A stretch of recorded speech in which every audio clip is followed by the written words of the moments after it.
오늘 주시는 하나님 말씀은 마태복음 3장 11절입니다.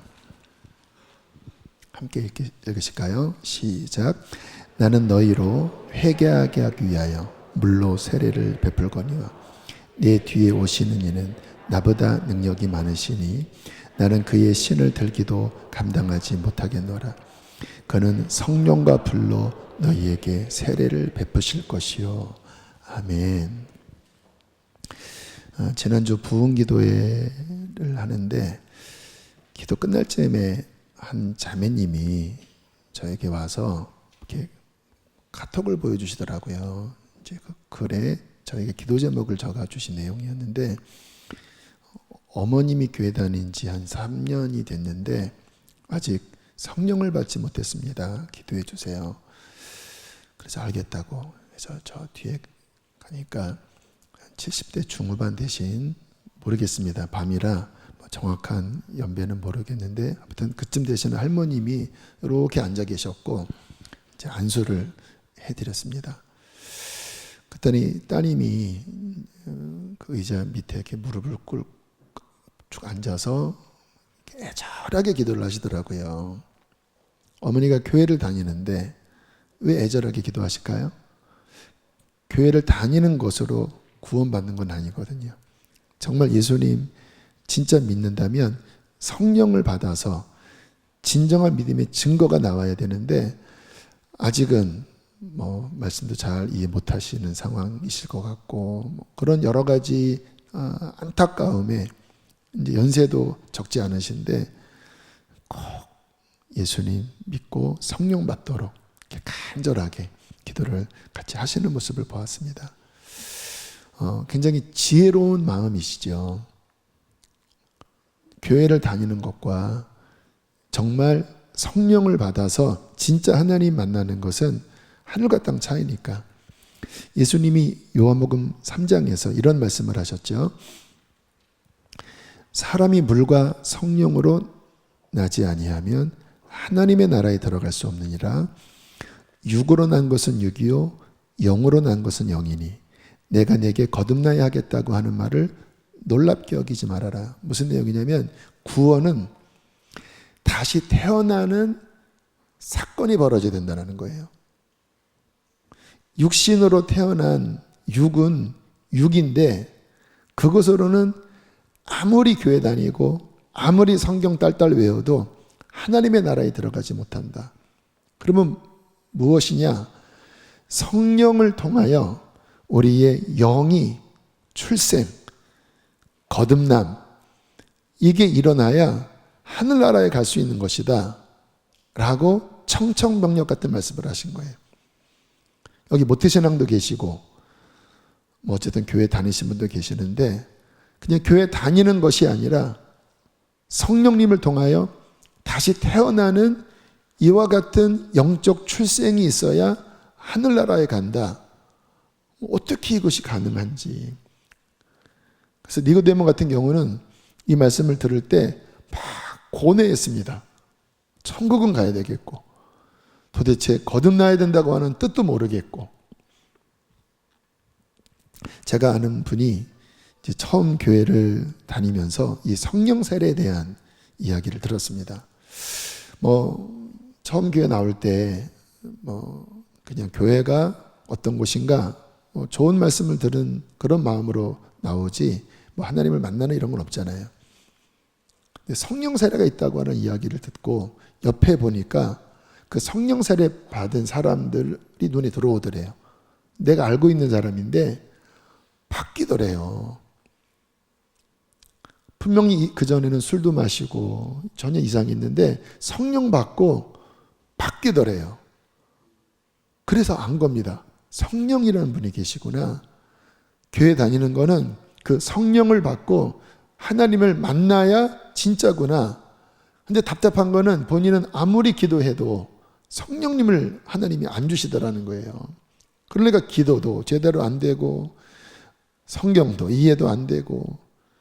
근데 옆에 사람 보면 분명히 성령님은 계신 것 같고 나에게는 감감무소식이고.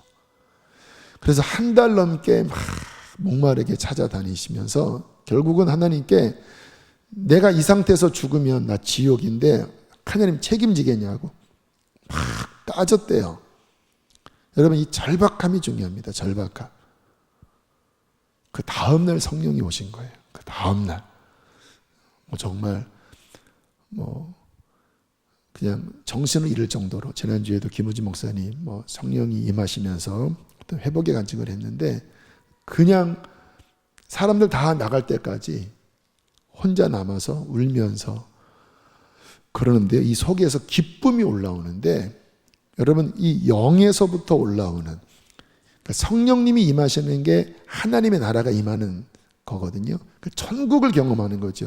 기쁨이 올라오고 평강이 올라오는데 너무 황홀해서 막 덩실덩실 춤도 추셨다고 그래요. 무슨 일이 벌어진 거죠? 성령을 받은 것입니다. 곧 그것은 성령으로 거듭나는 구원의 역사가 일어난 것입니다. 오늘 본문은 세례 요한이 이제 그 사역 마칠 쯤 예수님 바통 터치를 하면서 했던 유명한 말이죠. 다시 한번 본문을 보시면 함께 읽어보실까요? 시작. 나는 너희로 회개하게 하기 위하여 물로 세례를 베풀거니와 내 뒤에 오시는 이는 나보다 능력이 많으시니 나는 그의 신을 들기도 감당하지 못하겠노라. 그는 성령과 불로 너희에게 세례를 베풀어 주실 것이요. 세례 요한도 훌륭한 사역을 했습니다. 막 말씀을 전할 때 사람들이 가슴을 치고 회개를 했고, 그리고 이제 회개하는 표식으로 물 세례를 받았습니다. 요단강에서 물로 세례를 받으면서 이제 나는 새롭게 하나님을 잘 믿겠습니다. 근데 요한이 그 한계점을 안 거예요. 내가 물로 세례를 주지만 이 물로 세례를 주는 것 가지고 진짜 하나님을 알 수 있는 것은 아니다. 물론 그 전 단계는 될 수 있지만 내가 물로 세례를 주는 것, 여러분도 신앙생활 할 때 처음 물로 세례 받잖아요. 감리교는 이렇게 물을 찍기도 하지만 오리지널은 물 속에 들어갔다 나오는 거거든요. 중요한 신앙 의식입니다. 입문이에요, 입문. 그러나 문제는 뭐냐면 결국 신앙은 마음이고 영인데, 이 물세례는 육체를 적실지언정 진짜 문제투성이인 마음을 만질 수 없는 거예요. 그래서 세례 요한이 뭐라고 얘기하냐면 내 뒤에 오시는 분, 이제 예수가 오시는데 그가 하는 일의 핵심은 무엇인가? 불과 성령의 세례를 주신다. 너희의 속을 변화시키는 하나님의 영이 임하여 너희의 속을 중생시키는 성령의 세례를 주시는 분이 바로 예수님이다. 본질을 이야기한 거예요. 그래서 신약적 신앙생활은 예수 믿고 성령을 받는 것입니다. 공황장애를 앓고 있었던 한 가수가 있었습니다. 이분은 이 속에 우울, 분노 이런 게 그렇게 많았다고 그래요. 늘 술을 마시면 폭력성이 더 강해지고, 그러면서 자해까지 가는 그런 수준으로 가려고 할 때 어떤 분이 당신 너무 위험해 보이니까 좀 성경을 읽어보시라고, 그래서 지푸라기 붙잡는 심정으로 성경을 읽는데 한 구절에 마음을 따뜻하게 만지는 어떤 말씀이 눈에 들어온 거예요. 요한복음 14장 27절 함께 읽어보실까요? 시작. 평안을 너희에게 끼치노니 곧 나의 평안을 너희에게 주노라. 내가 너희에게 주는 것은 세상이 주는 것과 같지 아니하니라. 너희는 마음에 근심하지도 말고 두려워하지도 말라. 세상에 돈을 준다는 이야기도 들어보고 명예를 준다는 이야기도 들어보지만 평안을 준다고 하는 이야기는 처음 들어봤다라는 거예요. 평안을 준다고. 본인은 마음이 평안하지 않는데. 너희는 마음에 근심하지도 말고 두려워하지도 말라. 정말 마음에 꼭 필요했던, 간절히 원했던 그 말씀이 마음에 부딪히면서 말씀 안으로 푹 들어가기 시작했대요. 그리고는 1년에 몇 번씩 성경을 읽으면서 하나님을 뜨겁게 만났는데, 그 하나님을 뜨겁게 만나는 그 시절에 가수니까 이제 본인이 세상 노래 다 끊고 찬양을 부르는데 어떤 찬양을 많이 불렀냐면 옛날 찬송가 179장 1절만 제가 가사를 준비했는데요. 이 기쁜 소식을 온 세상 전하세. 큰 환난 고통을 당하는 자에게 주 믿는 성도들 다 전할 소식은 성령이 오셨네. 성령이 오셨네. 성령이 오셨네. 내 주에 보내신 성령이 오셨네. 이 기쁜 소식을 온 세상 전하세. 성령이 오셨네. 3시간을 불렀대요.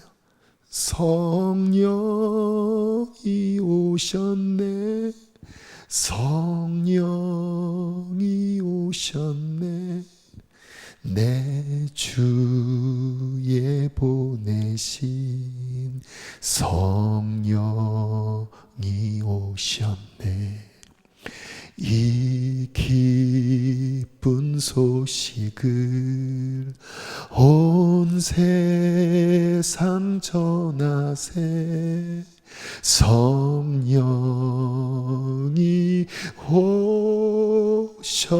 오셨네. 어제도 이곳에서 마지막 성령 안수식할 때 이 찬양을 저도 뜨겁게 불렀습니다. 성령이 오셨네. 성령이 오셨네. 여러분, 도대체 성령님이 누구시지요? 왜 이게 기쁜 소식이라고 이 가사는 이렇게 적고 있고, 왜 그 가수는 이 성령이 오셨네라고 하는 찬양을 그렇게 뜨겁게 불렀을까요? 예수님께서 공생에 마치실 즈음에 이제 세례 요한은 내 뒤에 오시는 이 예수 이렇게 이야기했고, 또 예수님은 이제 마칠 즈음에 또 바통 터치를 또 이렇게 하셨어요. 그게 이제 요한복음 14장 16절 17절에 나오는데요. 내가 아버지께 구하겠으니 그가 또 다른 보혜사를 너희에게 주사 영원토록 너희와 함께 있게 하리니 그는 진리의 영이라. 세상은 능히 그를 받지 못하나니 이는 그를 보지도 못하고 알지도 못함이라. 그 다음 읽어보실까요? 그러나 너희는 그를 아나니 그는 너희와 함께 거하시며 또 너희 속에 계시겠습니다. 이제 내가 가면 그를 너희에게 보내는데 보혜사라고, 보혜사. 그 보혜사가 너희 안에 들어와서 너희와 함께 할 것이고 또 너희를 도와줄 것이다. 보혜사라고 하는 뜻이 돕는다라고 하는 뜻이거든요. 그리고 정말 성령 예수님께서 승천하신 다음에 성령이 이 땅에 오시면서부터 교회가 시작됩니다. 초대교회는 그 시작이 성령의 강림이에요. 왜 세례 요한도 내 뒤에 오시는 그 예수는 성령으로 세례를 주는 자다라고 이야기를 했을까요? 또 예수님은 이제 내가 올라가면 보혜사 성령을 보낼 것이다 라고 말씀을 하셨을까요? 여러분, 우리는 이 영적인 측면으로 볼 때 하나님을 믿을 수 없을 정도로 망가진 자입니다. 그러니까 죄로 인하여 영적으로 죽어 있는 상태다. 그러니까 여러분, 죽어 있는 자에게 뭐를 먹일 수 있으며 죽어 있는 자가 무슨 감각이 있겠습니까? 뭐가 좀 남아 있어야 그거 가지고 뭔가 이렇게 소생을 하지. 죽어 있다고 하면 끝난 거거든요. 그러니까 영적인 측면에서는 이 하나님 앞에 이게 죽어 있는 상태, 그러니까 절망적입니다.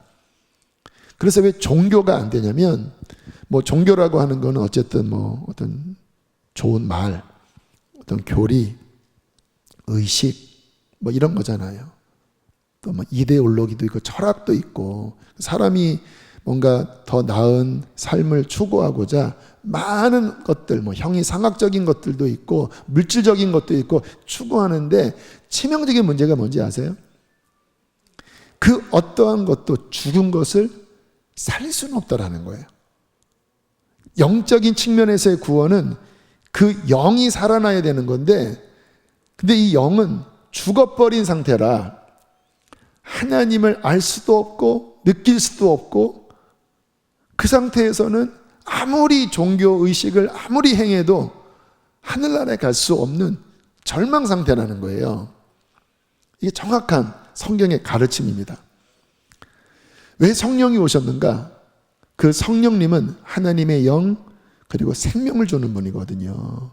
그래서 구원은 말로 되는 게 아니라 성령님이 오셔서 이 죽은 것을 살려버리셔야 비로소 구원을 받을 수 있는 거예요.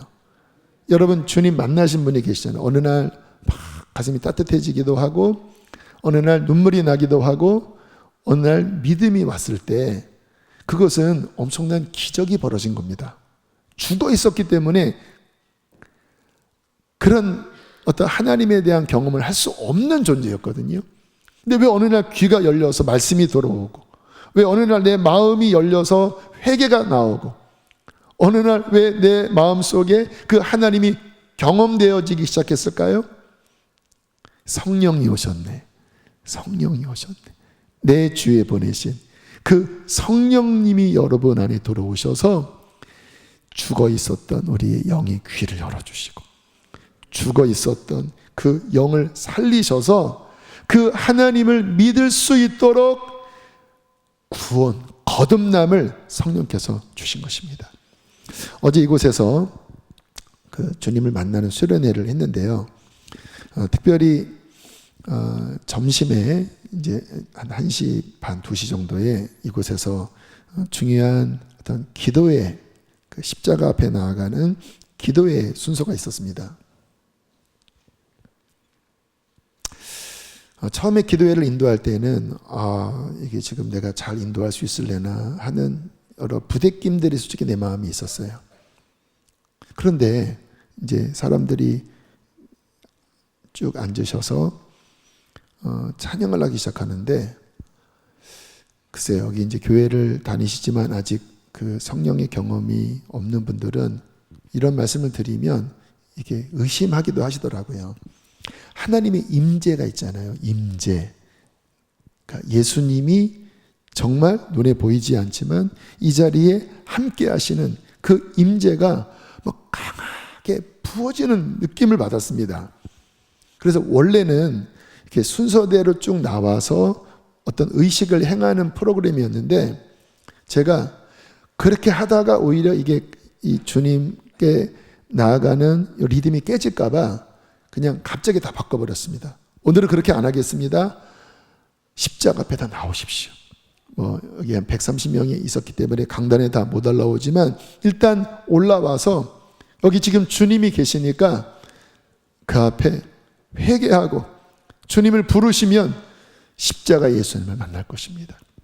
그리고 이제 사람들이 막 기도하는 통곡이 터져 나오기 시작하고 제 마음에 이곳에 그 주님의 십자가, 그 십자가에서 흐르는 그 선혈, 그 붉은 피, 그 주님의 채찍 맞은 그 상처, 이게 제 마음에 그려지는 듯한, 정말 이곳에 함께 하시는 듯한 그 마음을 받으면서 십자가를 붙잡으라고, 예수님의 피를 붙잡으라고, 그분은 우리를 용서하시는 분이시라고, 그렇게 참 은혜롭게 점심 기도회를 했어요. 여러분, 성령님은요 얼마나 신비롭고 놀라운 분이냐면, 그러니까 구원은 이 순서적으로 예수님의 십자가와 부활을 통하여 완성하신 것입니다. 근데 문제는 뭐냐면 주님은 2000년 전에 오셨다가 가신 분이시고 또 지구 우리로부터 몇천 킬로 떨어진 저 이스라엘이라고 하는 그곳에서 3년간 공생애를 보내시고 그리고 죽으셨다가 부활하신 분이신 거거든요. 우리는 그것을 그냥 성경책의 말씀 또 전해주는 전도자의 말씀을 들었을 뿐인 거예요. 그러면 임팩트가 없잖아요. 근데 구원은 그 예수님을 만나는 건데 너무 임팩트가 없잖아요. 신기한 건 뭐냐면 제가 말씀을 전하고 또 어떤 이러한 구원 사역을 하면서 느끼는 것은 성령님이 임해버리시잖아요. 그러면 그 십자가의 사건이 지금 내 앞에 있는 사건을 해버립니다. 이 마음의 눈이 열려서 나를 위해 십자가 달리시는 그분이 보여요. 마음으로 보여요. 그래서 엄청난 충격이기도 하고 엄청난 감격이기도 하고, 하나님이 세상을 이렇게까지 사랑하셨나? 어제 그 성령의 임재함 속에 그 예수님의 십자가가 사람들에게 비춰지고 그 앞에 나아가 고백하고 주님을 만나는 이 아름다운 일, 그리고 아침부터 쭉 시간이 지났는데 제가 4시쯤 이제 또 강의를 하러 내려갔는데 다들 얼굴이 이렇게 밝더라고요. 화장이 필요 없어. 화장. 은혜 화장. 왜냐면 이 사람이 마음이 평안하고 기쁘며 얼굴에 나타나잖아요. 보니까 얼굴이 다 이렇게 밝게, 세상에 찌들었었던, 죄에 눌렸었던 그 어두웠던 영이 씻어지면서 행복해 하시는지, 제가 그래서 그렇게 말씀드렸습니다. 이게 구원이고 이게 바로 하나님께서 원하시는 복음의 일입니다. 복음의 일, 교회를 왜 다니나요? 제가 오늘 3시에 2시군요. 임원 훈련 하려다가 제가 안 한 이유가 뭐냐면요. 뭔가 하나님이 주시는 어떤 그 지혜와 계시의 영이 별로 없는데 그냥 의무적으로 하면 여러분에게 폐를 끼치는 것 같은 거예요. 아무리 좋은 말일지라도 성령님이 지지해 주지 않고 그냥 그 의무적으로 하면, 여기 남자분들은 민방위 훈련 같은 거 가보시면 아실 거예요. 진짜 재미없고 시간 뺏는 것밖에 안 돼요. 제가 굳이 성령님이 하라고 하시는 감동이 없는데 그냥 해야 된다고 광고 나갔다고 그냥을 하는 거는 여러분에게 폐를 끼치는 거니까, 그래서 차라리 그 시간에 쉬시라고 그냥 저는 마음 고치실 것 같아요. 그러면 그때 광고를 할 테니까. 무슨 말씀이냐면 결국 우리의 신앙생활, 우리의 모든 것들은 그 성령님이 함께 하셔서 그분이 열어주실 때 그것은 우리의 생명이 되고 구원이 되고 축복이 되는 거예요. 그래서 제 목회의 핵심은 하나님, 사람들이 정말 예수님을 성령을 통해서 만나고 성령을 통해서 회복이 돼서 행복한 신앙생활, 살아있는 신앙생활, 주님 그러한 목회를 하길 원합니다. 이게 구원이고 그게 참된 신앙생활이니까요. 그래서 이 가운데 나는 교회 다녔는데 아직 성령 세례를 잘 못 받았습니다 라고 느끼는 분이 계시다면 말도 안 되는 거예요. 왜냐하면 신약 성경을 한번 읽어보시면 이 신약 성경의 핵심은 예수님 믿을 때 성령 받았느냐, 이게 늘 기준점이었습니다. 그래서 사도행전에 보면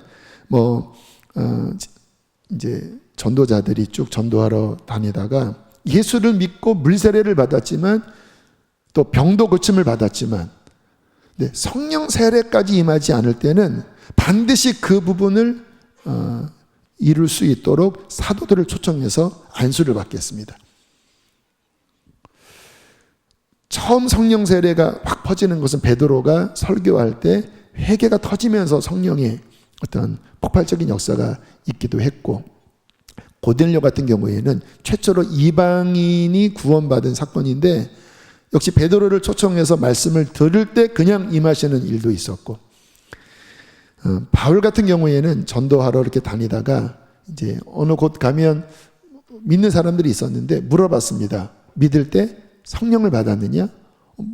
금시초문입니다. 성령의 세례가 있다 하고 안수할 때 성령을 받는 일이 있었고, 그러니까 신앙의 목표가, 신앙의 기초가 예수를 믿는 그냥 의지적인 어떠한 결정만이 아니라 반드시 그와 더불어서 주시는 성령의 세례를 추구했고 하나님은 주셨다라는 거예요. 사도행전 2장에 유명한 말씀이 나옵니다. 제가 여러 번 인용한 말씀인데요. 제가 쭉 읽을 테니까 마지막 절만 여러 번 읽으세요. 그들이 이 말을 듣고 마음에 찔려 베드로와 다른 사도들에게 물어 이르되 형제들아 우리가 어찌할꼬 하거늘 베드로가 이르되 너희가 회개하여 각각 예수 그리스도의 이름으로 세례를 받고 죄사함을 받으라. 그리하면 성령의 선물을 받으리니. 39절 시작. 이 약속은 너희와 너희 자녀와 모든 먼데 사람 곧 주 우리 하나님이 얼마든지 부르시는 자들에게 하신 것이라. 여러분, 이 확신이 뭐냐면요, 이 예수 믿고 주시는 성령의 선물은, 이 약속은 너희뿐만이 아니라 저 멀리 있는 이방인들, 그러니까 그 당시에 우리까지 포함시킨 거예요. 저 수천 킬로에 있는, 저 한국 땅에 있는 앞으로 2000년 뒤에 태어날 저 사람들도 예수 믿으면 다 성령의 선물을 받고 거듭나서 천국의 대열에 참여하는 하나님의 백성이 되는 것이다. 여러분, 이 약속을 받는 것은 인생의 가장 큰 축복이고 인생의 가장 큰 선물입니다. 그러므로 교회를 그냥 밋밋하게 왔다가 가고 그렇게 10년을 왔다가 가고 성령의 어떠한 충만함을 한 번도 경험하지 않은 채 왔다가 가는 것은 너무 아쉬운 일이에요. 어쩌면 제가 오늘 2시에 있는 임원 훈련이 어떤 성령님의 감동이 없기 때문에 여러분에게 패끼칠 것 같아서 안 하겠습니다. 그 시각으로 보면 여러분 스스로 자신에게 패를 끼치는 거예요. 성령을 받지 못한 채 그냥 왔다 갔다 왜 그러세요? 왜 그러세요? 되게 이상한 겁니다. 왜냐하면 이게 신앙생활의 기본도 아니고 구원의 어떠한 그림도 아니고 그러면 안 돼요. 하나님이 주시려는 그 엄청난 선물, 우리의 영이 터져 나오면서 구원의 감격, 그 하나님의 나라를 누리는 이 성령의 놀라운 충만을 다 받으셔야 한다는 것입니다. 그러니까 저녁마다 이렇게 기도회도 열어놓고 좋은 말로 할 때 나오라고 귀엽게 협박도 하고 그렇게 하는 것은, 여러분, 이게 신앙생활의 핵심이고 신앙생활만이 아니라 그게 인생의 진짜 복인 것입니다. 자, 이미 성령 받으신 분들 축복합니다. 여러분들은 정말 큰 복을 받은 분들이에요. 그런데 성경은 이렇게 말씀을 하고 있습니다. 갈라디아서 5장 25절 시작. 만일 우리가 성령으로 살면, 자, 앞부분에 성령으로 살면은 거듭난 것을 의미해요. 그러면 또한 성령으로 행할지니는 거듭난 이후의 삶의 동력은 성령을 의지하여 살아야 된다는 원리입니다. 그러니까 이 말씀은 성령의 세례는 물론 한 번 받지만 그 충만함을 유지하는 것은 지속해야 된다는 말씀이에요. 성령님의 이름이 아까 보혜사라고 말씀을 드렸죠. 그 보혜사는 연약한 것을 돕는다라고 하는, 여러분, 하나님이 도우신다고 하면 도대체 얼마나 큰 도움일까요? 또 도대체 뭐를 도와주시는 것일까요? 로마서 8장 26절 함께 읽겠습니다. 시작. 우리는 마땅히 기도할 바를 알지 못하나 오직 성령이 말할 수 없는 탄식으로 우리를 위하여 친히 간구하시니라. 요한복음 14장 16절 읽어보실까요? 시작.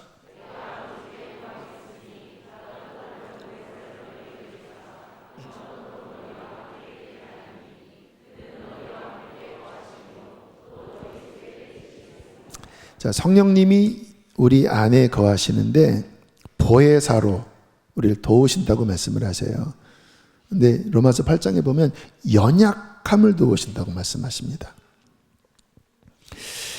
아까 말씀드린 그 가수가 80년대 우리 한 50 전후 되신 분들은 잘 아는 조화문이라고 하는 가수인데요. 이 밤을 그 노래 부르신 분인데요. 저도 많이 불렀었어요. 20 전후에 20살 때는 안 불렀고 그 전에 많이 불렀는데, 이분이 그 우울감이 많고 분노가 많고 이제 이게 공황장애 증세로 가면서 호흡곤란이 왔다고 합니다. 숨이 안 쉬어지는 거예요. 그런데 이제 주님 만나고 어느 날 참 신비하게 성령님이 어떠한 장면을 보여주냐면 아버지의 20대 장면을 보여주시더래요.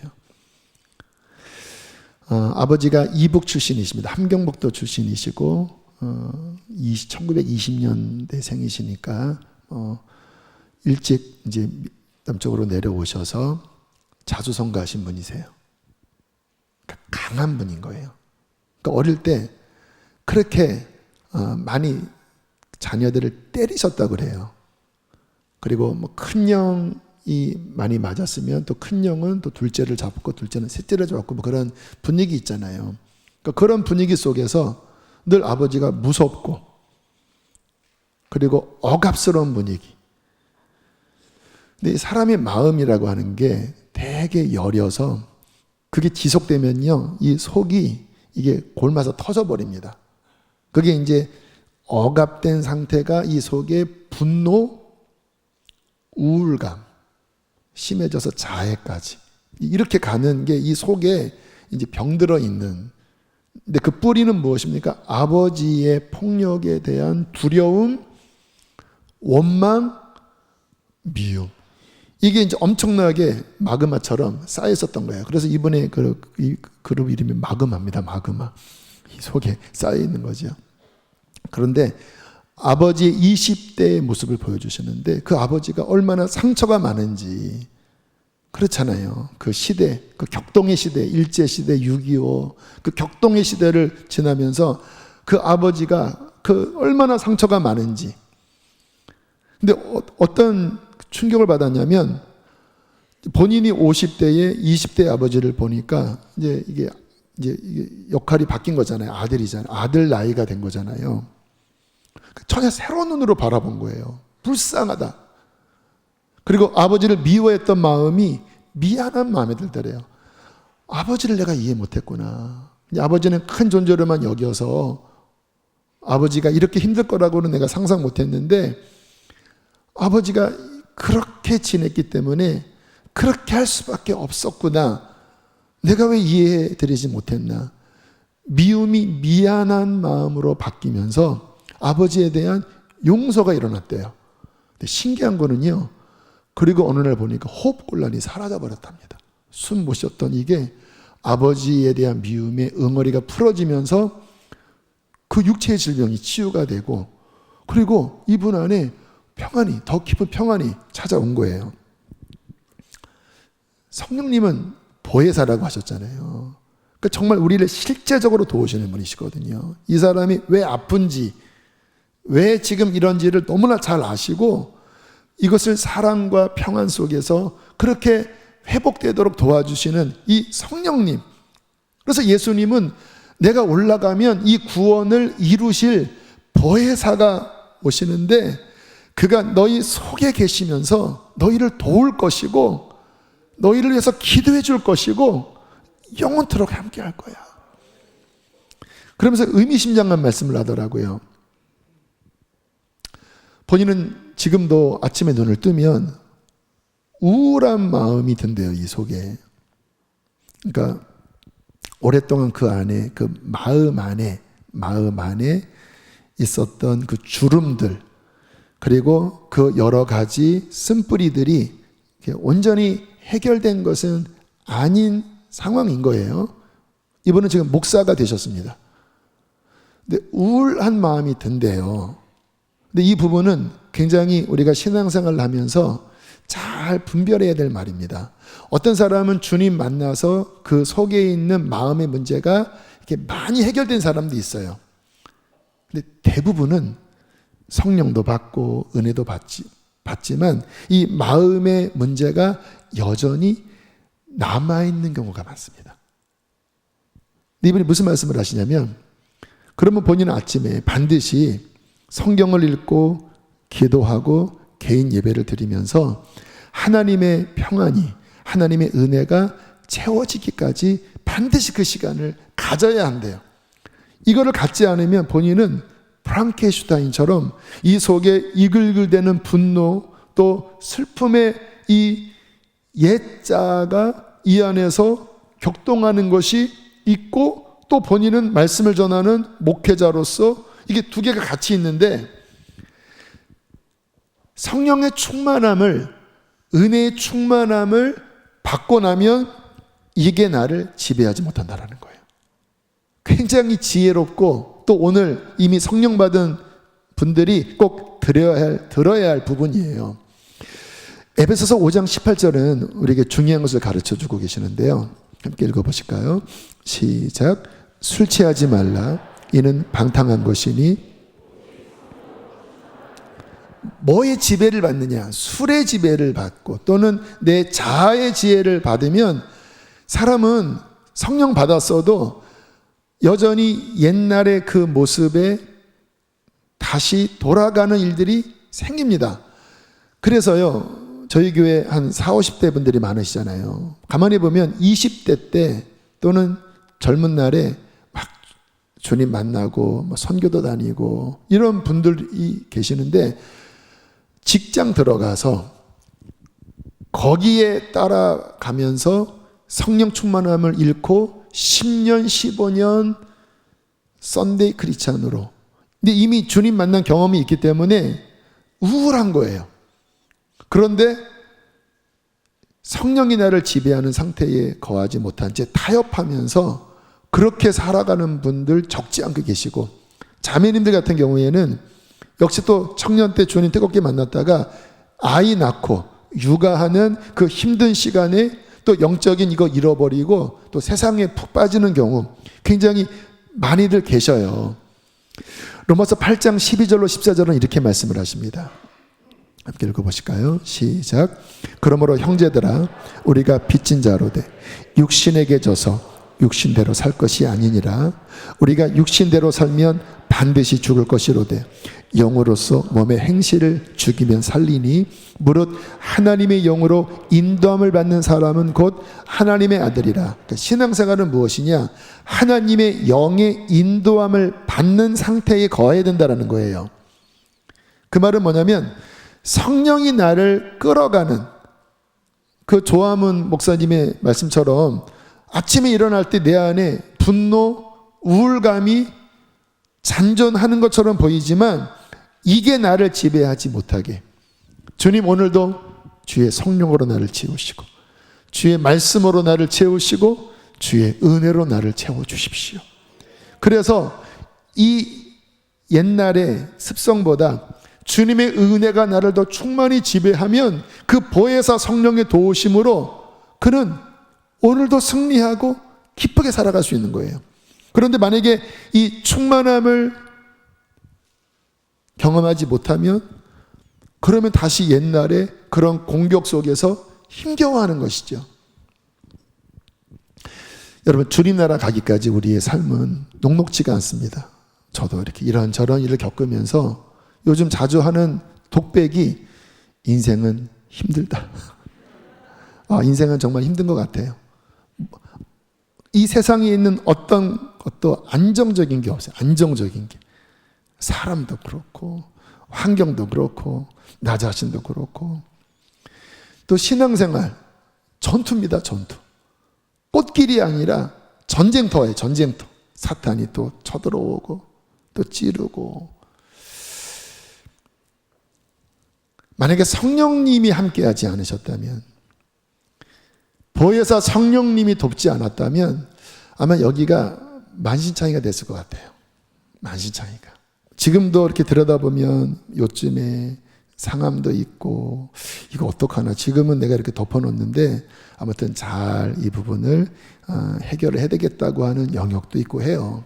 왜냐하면 계속 칼들이 날라오고 화살도 날라오고 망치도 막 떨어지고 또 막 충격받아서 막 지진도 나고 하니까 이 마음이 나만 하겠습니까? 버텨내겠습니까? 여러분 어떠세요? 괜찮으신가요? 진짜 괜찮으세요? 이 세상이 쉽지 않은 거 다 아시잖아요. 내가 아버지께 구하겠으니 그가 또 다른 보혜사를 너희에게 주사 영원토록 너희와 함께 있게 하리니 그는 너희와 함께 거하시며 또 너희 속에 계시겠습니다. 성령님이 오셨습니다. 우리를 돕기 위하여 보혜사 성령님이 오셨습니다. 그 성령의 충만을 받으십시오. 그 성령의 도우심을 날마다 구하십시오.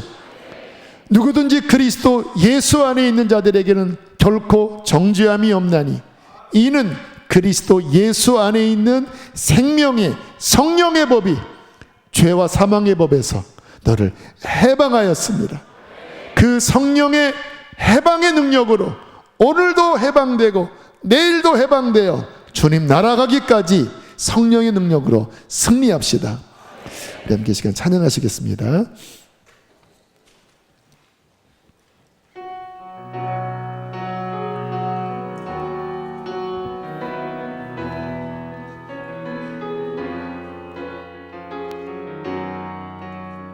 우리 가운데 오신 성령님을 우리 기뻐하면서 우리 그분을 찬양합시다.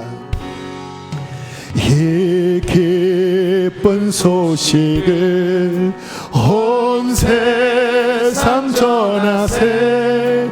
큰 환난 고통을 당하는 자에게 주 믿는 성도들 다 전할 소식은 성령이 오셨네.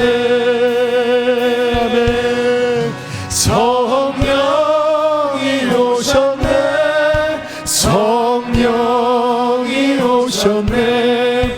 내 주에 보내신 성령이 오셨네. 이 기쁜 소식을 온 세상 전하세. 성령이 오셨네. 만왕의 왕께서 만왕의 왕께서 저 사로잡힌 자 다 구원하시고 참 자유 주셨네. 승리의 노래가 온 성에 들리니 성령이 오셨네. 성령이 오셨네. 성령이 오셨네. 내 주님 보내신 성령이 오셨네. 이 기쁜 소식을 온 세상 전하세. 이곳에 성령님이 함께하고 계셔요. 그분을 우리 사모하는 마음으로 성령이 오셨네. 성령이 오셨네. 성령이 오셨네.